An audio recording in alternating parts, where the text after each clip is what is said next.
Oke teman-teman semua, terima kasih kamu masih menonton video malam hari ini. Saya berdoa semoga kamu selalu diberikan semangat, diberikan kebahagiaan, dan dipermudah Tuhan untuk meraih cita-cita dan menjemput masa depan yang membahagiakan kedua orang tuamu. Amin, amin, amin ya rabbal alamin.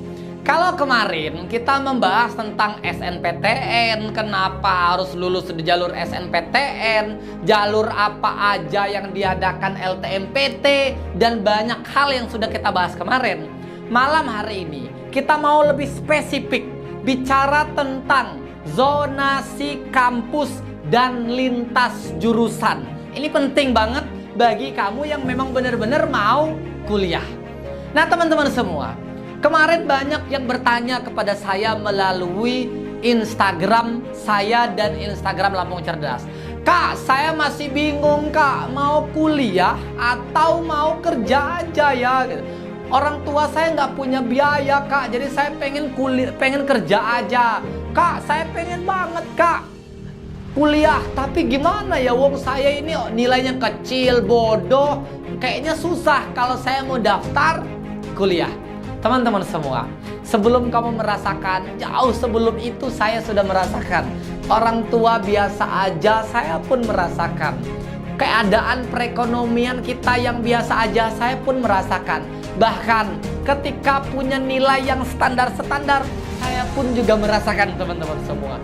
Bayangin, di SMA saya IPS 4 dari 4 kelasnya IPS. Jadi IPS terakhir nih. Peringkat ke-28 dari 32 siswa yang ada di IPS 4. Kebayang nggak teman-teman semua?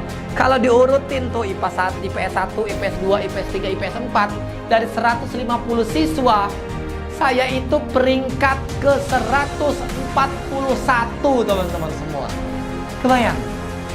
Tapi kenapa saya bisa keterima di jalur SNPTN, jalur undangan dan mendapatkan beasiswa? Tentu, 1, ridho orang tua. 2, saya berikhtiar semaksimal mungkin. 3, strategi, trik, taktik, dan senjatanya tepat, akurat, sehingga saya bisa lulus. Nah inilah yang pengen saya share kepada teman-teman semua. Nah jadi kalau teman-teman mengalami keadaan seperti itu, saya rekomendasi kamu tetap harus berjuang kuliah. Kenapa? Toh daftar SNPTN gratis, toh daftar jalur-jalur undangan yang lain gratis. Kemudian di jalur-jalur undangan sering banget ada beasiswanya, dan ketika kamu daftar beasiswa peluangnya lebih besar kalau kamu lewat jalur undangan. Ini yang saya rasakan, ini yang adik-adik saya rasakan, dan lebih dari 200.000 orang binaan kita yang betul-betul sudah lulus juga pun merasakan.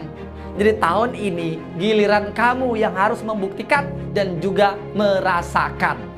Oke ya, jadi teman-teman semua, kerja dulu atau kuliah dulu ini soal lain. Tapi saya pengen bilang bahwa kuliah itu bukan soal ijazah. Kuliah itu soal karaktermu yang dibangun di kampus. Kuliah itu soal network, jaringan yang kamu bangun di kampus. Kuliah itu soal kapasitas dirimu yang kamu bawa di kampus. Kenapa? Karena itu yang jauh lebih penting dibandingkan selembar ijazah. Banyak kawan-kawan saya yang sampai dengan sekarang setelah lulus nggak dapat pekerjaan apa-apa dan tidak melakukan apa-apa. Padahal udah S1. Kenapa mereka tidak melakukan apa-apa? Karena mereka kuliah sekedar kuliah dan mereka hanya mengharap selembar ijazah saja. Tapi masih beruntung mereka, karena mereka dibentuk karakternya, mereka dibentuk networknya di kampus. Saya dulu, kawan-kawan SMA saya, lebih dari 30% nggak lanjut kuliah. Sampai sekarang, sudah lebih dari 8 tahun, mereka kerja keras, mati-matian, banting tulang siang malam, di pabrik, di perusahaan gitu kan. Tapi, nyampe sekarang, gajinya kecil banget. Kenapa? Lulusan SMA. Tapi alhamdulillah saya secara pribadi, kenapa saya katakan bersyukur kepada Allah? Karena dari titik minus saya bisa sampai di titik ini. Saya bersyukur banget. Sebelum kuliah saya udah betul-betul tekad pengen kuliah dan pengen dapat beasiswa, serta di saat setelah kuliah nanti saya harus mulai bangun bisnis. Saya bersyukur banget. semester pertamanya saya sudah mampu mendapat 10 juta per bulan di semester pertama. Kenapa? Karena saya membangun beberapa usaha. Saya bersyukur semester keduanya saya pernah achieve target 50 juta pertama cash yang saya dapetin dari ikhtiar yang saya berikan, yang saya lakukan. Semester 4 ini lagi saya membanggakan dan saya bersyukur. Kenapa? Karena semester 4 saya mendapatkan 500 juta pertama dalam hidup saya. Dan semester ke-7 saya mendapatkan 1 miliar lebih dalam satu kali project.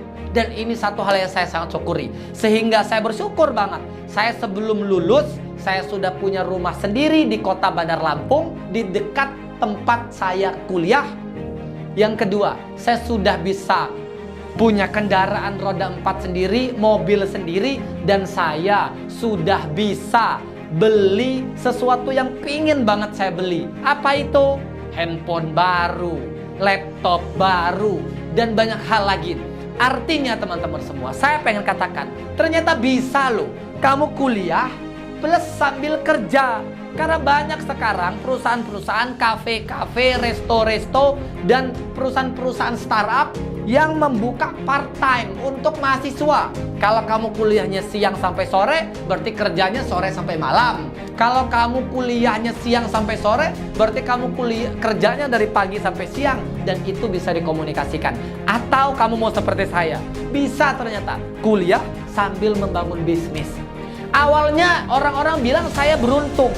Tapi enggak, setelah formula, setelah strategi, setelah cara-cara yang saya lakukan, saya share kepada kawan-kawan, saya share kepada binaan-binaan kita di Lampung Cerdas, saya share di beberapa bisnis saya. Mereka juga ternyata bisa. Kalau dulu saya semester 4 itu dapat 500 juta, mereka ada yang masih kelas semester 2, masih semester 2 nih. Baru 1 tahun, baru semester 2, tapi udah bisa dapat 500 juta pertama dalam hidupnya. Ternyata bisa. Artinya, kuliah nggak cuma sekedar ijazah, tapi kuliah tentang energi, tentang knowledge, tentang kapasitas, tentang jaringan, tentang terbentuknya kapasitas dan karaktermu di sana. Jadi ini penting banget. Di awal-awal sebelum masuk tentang kuliah, saya pengen share ini. Dan kamu bisa pelajari itu, kamu bisa dapetin itu. Nah, jadi saya harap sekali lagi, yuk satukan kekuatan, satukan niat, satukan mimpi. Kamu harus kuliah. Karena satu-satunya cara yang saya harus sampaikan kepada kamu, cara sederhana untuk mengangkat derajat orang tua adalah dengan cara kuliah dan tempuh pendidikan setinggi-tingginya. Insya Allah orang tuamu akan bangga teman-teman semua. Kamis malam Jumat saya bakal share banyak perjalanan tentang strategi-strategi serta kisah-kisah saya. Kamis malam Jumat bakal saya share. Kamu tonton full Kamis malam Jumat besok itu tuh. Kamu bayangkan, kamu rasakan, dan kamu yakini tahun ini kamu akan mengalami momentum yang sama. Dan tahun depan kamu akan pengumuman jalur undangan. Kamu adalah salah satu orang yang terpilih dan lulus di jalur undangan itu. Nah, kalau kemarin kita sambung materi, kalau kemarin kita bicara tentang apa itu SNPTN, kenapa harus di sana, jalur-jalur itu, sekarang saya pembahasannya, kamu ada yang namanya zonasi kampus. Sejak 2-3 tahun yang lalu, dengan istilah saya adalah ada yang namanya zonasi kampus. Kamu siswa Lampung, kamu anak Lampung, tapi kamu pengen kuliah di ITB, bisa nggak? Bisa. Tapi Kak, pilihan satu saya mau di ITB, pilihan kedua mau di UGM, boleh nggak? Nggak boleh. Kenapa? Karena ada zonasi kampus. Di sekolahmu, yang boleh daftar di sekolah itu yang radiusnya, yang rumahnya dekat lingkungan sekolah. Di kampus ada yang namanya zonasi kampus. Salah satu syarat untuk daftar supaya peluangnya besar, salah satu strategi supaya peluangnya besar, yang satu boleh di luar provinsimu dan yang satu harus di provinsimu. Titik. Kak, provinsi saya kan luas banget nih Kak. Yang mana Kak yang harus saya pilih? Contoh, kamu siswa Semarang. Kan Jawa Tengah nih. Jawa Tengah kan luas banget. Ya, kamu pilih yang dekat Semarang. Ada Undip di sana. Jadi kamu pilih di dekat sana. Kak, saya rumahnya di Tegal, rumahnya di Purwokerto, rumahnya di Banyuwangi, Kak. Mana yang harus saya daftarin, Kak? Oke, terserah mau di mana. Yang jelas satunya harus ada di Purwokerto atau di dekat-dekat Tegal itu, di dekat-dekat Banyumas itu. Kenapa? Ini namanya zonasi kampus. Dan ini penting banget. Jadi sekarang kamu harus mulai pilih-pilih. Kamu mau ke kampus mana aja? Silakan tulis 5 kampus yang mau kamu tuju kalau kamu kuliah di jalur negeri. Dan 5 kampus kalau kamu harus kuliah dapat beasiswa full. Kamu mau kuliah di universitas swasta apa?